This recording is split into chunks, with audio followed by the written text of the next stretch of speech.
Focus का नशा। ये वो नशा है जो अगर किसी को हो गया ना तो एक दिन उसे वो सब हासिल हो जाएगा जो उसे चाहिए। ठीक इस लड़के अरुण कुमार की तरह। दोस्तों इस लड़के के बारे में जब आप सुनोगे ना तो आपके रोंगटे खड़े हो जाएंगे एंड आप ये भी सीख जाएंगे कि फोकस कैसे किया जाता है। एक 14 साल का लड़का साइकिल की दुकान पर चैन ठीक करता तो कभी पंचर ठीक करता। 2-2 रुपए कमाने के लिए घंटों तक उस साइकिल के गैराज पर काम करता। किसी एक को भी 1% की भी उम्मीद नहीं थी कि उस लड़के के जीवन में कभी कुछ बदलेगा सिवाय खुद उस लड़के के। हर कोई जब उस गैराज में अपनी साइकिल रिपेयर कराने आता तो कई दफा उस लड़के से बड़ी बदतमीजी से पेश आया करता। उसको बच्चा समझकर कुछ हरामी लोग उसके पैसे भी काट लिया करते, जिस वजह से वो मालिक की गाली खाता वो अलग से। लेकिन मजबूरी थी वो 2 वक्त का खाना, इसलिए उसे काम तो करना ही पड़ता था। एक दिन की बात है जब लाल बत्ती में कोई बहुत बड़ा अधिकारी वहाँ आया हुआ था जब वो लड़का काम करता था। दरअसल वो एक स्कूल के उद्घाटन के विषय में आए थे। उस लड़के को कुछ नहीं पता था कि यह अधिकारी कौन है, कहाँ से आए हैं, इनका क्या लेना देना है और ये क्यों आए हैं। बस एक चीज जो वो बहुत अच्छे से गौर कर रहा था वो था कि लोग उसकी बड़ी इज्जत कर रहे थे। कोई उसके सामने ज्यादा बोल नहीं रहा था बल्कि सब उसको सरसर करके बात कर रहे थे। उसने अपने दिमाग में एक बात सोची कि यार एक ये साहब है जिनके आने मात्र से पूरी की पूरी बस्ती ऐसे व्यवहार कर रही है जैसे ये कहीं का राजा हो, और एक तरफ मैं हूँ जो इतने शांति से अपना काम करता हूँ, किसी को परेशान भी नहीं करता, तब भी लोग मुझे गालियां देते हैं, 4 बातें सुनाते हैं। खैर उस रात वो लड़का सो नहीं पाया। वो सारी रात बस यही सोचता रहा कि मेरे साथ ऐसा क्यों हो रहा है, मुझ में और उस आदमी में क्या फर्क है। मैं तो जबकि लोगों के काम आता हूँ और वो तो गाड़ियों में आता है। उसे अपने सवाल का जवाब नहीं मिल पा रहा था। अगले दिन जब वो गैराज पहुंचा तो अपने मालिक को पूछा कि मालिक जो कल साहब आए थे लोग उसको इतनी इज्जत क्यों दे रहे थे और वो कौन साहब थे। इस पर गैराज का मालिक बोला तुझे क्या है, तुझे क्या करना है। लेकिन उस लड़के के 2-3 बार पूछने पर उस मालिक ने बताया कल डीएम साहब आए थे स्कूल के उद्घाटन के लिए। इस पर उस लड़के ने फिर से जिद करके पूछा लेकिन ये डीएम कैसे बनते हैं। वो गैराज का मालिक बोला उसके लिए बहुत पढ़ना पड़ता है, बहुत विद्वान होना पड़ता है, उसके लिए बाज की नजर और ऋषि मुनियों जैसा फोकस चाहिए होता है। ये बात उस लड़के के दिमाग में छप जाती है। वो लड़का शाम को घर जाता है और लगभग आधी रात तक जागकर बस यही सोचता है कि इस जिंदगी से उस जिंदगी तक का सफर वो कैसे तय करेगा। वो पैसे बचाता है और पैसे बचा बचाकर वो अपने लिए किताबें खरीदता है और किसी तरह अपनी पढ़ाई शुरू करता है। एक सरकारी स्कूल के माध्यम से वो पढ़ता और रात को काम करता। उसका लक्ष्य उसके दिमाग में एकदम साफ था कि चाहे जो हो जाए डीएम तो बनकर रहूंगा। वो लड़का अब 21 साल का हो चुका था और पिछले 7 सालों में ऐसा एक भी दिन नहीं था जिस दिन उसके दिमाग में डीएम बनने के अलावा दूसरा कुछ भी आया हो। उसे बस 21 साल की उम्र तक पहुंचने का इंतजार था कि वो बस अपना ग्रेजुएशन जैसे तैसे खत्म करे और एग्जाम में बैठने के लायक हो जाए। उसके पास अब 1 साल बचा था तैयारी करने को।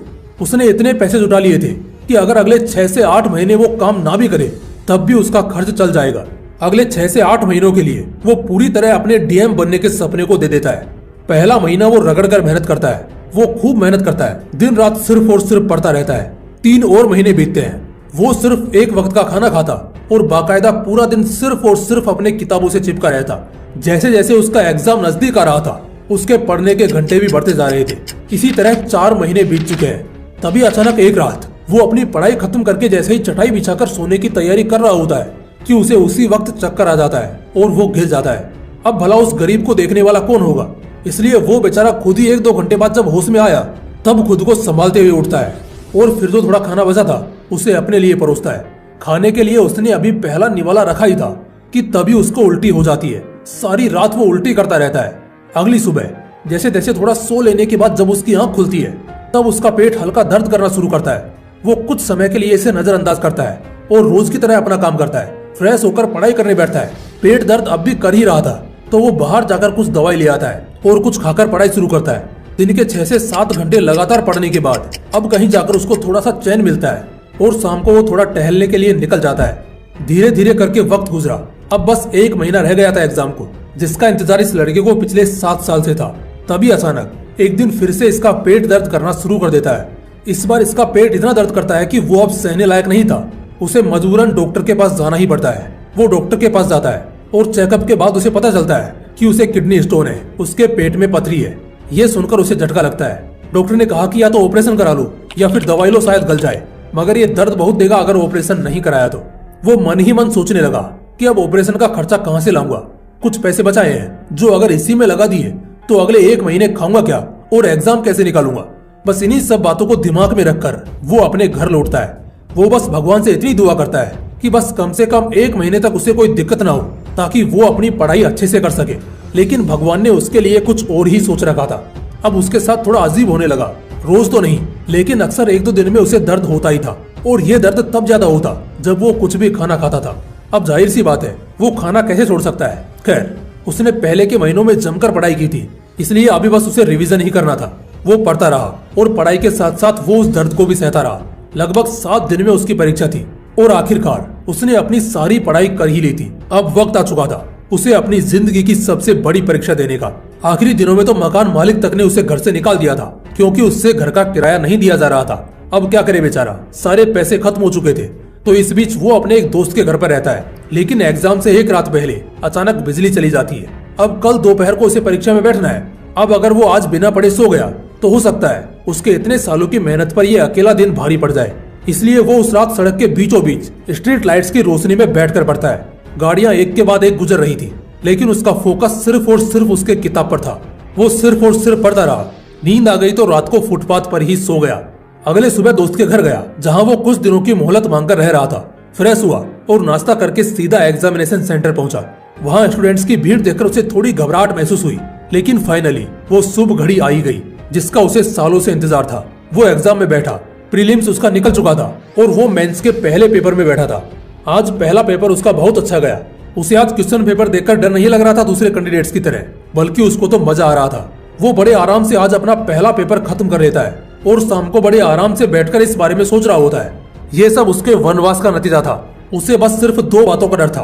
पहला कि जिस तरह आज का उसका पेपर गया, उसी तरह उसके सारे पेपर जाने चाहिए, और जो उसको किडनी स्टोन की तकलीफ है उससे बस उसे कुछ दिनों की राहत मिल जाए, एटलीस्ट एग्जाम तक। उसके सभी पेपर्स बहुत अच्छे जाने लगते हैं। बस एक आखिरी पेपर रह गया था।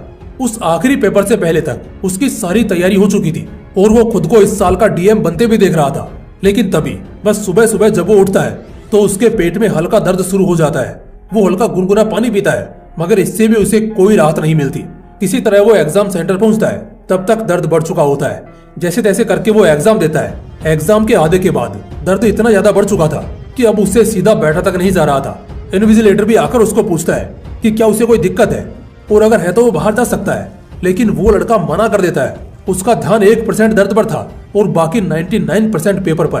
पूरे शिद्दत के साथ वो लड़का अपना एग्जाम खत्म करता है और वहां से सीधा हॉस्पिटल जाकर अपना इलाज कराता है। लगभग 2.5 महीने बाद फाइनली यूपीएससी इस साल अपने एस्पिरेंट्स का रिजल्ट रिलीज करती है। तो इस साल दूसरे एस्पिरेंट्स की तरह एक बार भी रिजल्ट देखते वक्त उस लड़के को किसी तरह की घबराहट नहीं होती, क्योंकि उसे पता था संघर्ष और तकलीफों के पहाड़ के ऊपर पैर रखकर वो परीक्षा देने गया था। और हाँ, आज उसका सपना सच हो गया। वो अब मामूली गरीब नहीं बल्कि डीएम अरुण कुमार बन गया।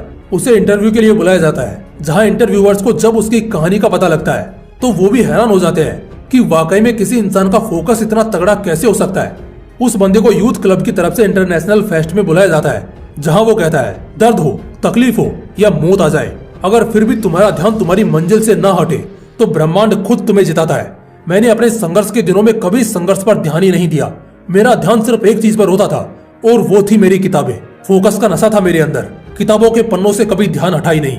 अगर उम्र की शक्ति नहीं होती तो शायद मैं 21 की उम्र से पहले ही यूपीएससी निकाल कर दिखा देता। दोस्तों, इस पूरी कहानी में अगर देखोगे ना तो सिर्फ एक चीज निकल कर सामने आएगी, और वो है उस लड़के का फोकस, जो इतना तगड़ा था कि उसके पतरी का पेन भी उसका फोकस नहीं तोड़ पाया। मकान मालिक ने घर से भगा दिया, लेकिन सड़कों की गाड़ियों तक ने उसका ध्यान नहीं तोड़ा। उसको फोकस का नशा लग गया था, और जब ये नशा किसी को लगता है ना तो वो चट्टानों को भी अपने सामने झुकाने की ताकत रखता है। दोस्तों, उसके पास तो कुछ नहीं था, ना घर, ना परिवार, ना पैसे, ना सुविधाएं, लेकिन फिर भी उसका ध्यान अपने लक्ष्य से हटा नहीं, टूटा नहीं।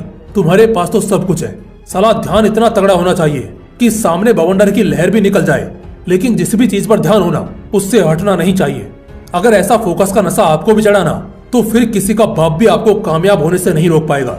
दोस्तों, अगर वीडियो अच्छा लगा, इससे आपको कुछ सीखने को मिला, तो इसे एक लाइक करना और अपने दोस्तों के साथ जरूर शेयर करना। बाकी फिर मिलते हैं इसी तरह के एक और बवाल वीडियो के साथ। जय हिंद, जय श्री कृष्ण।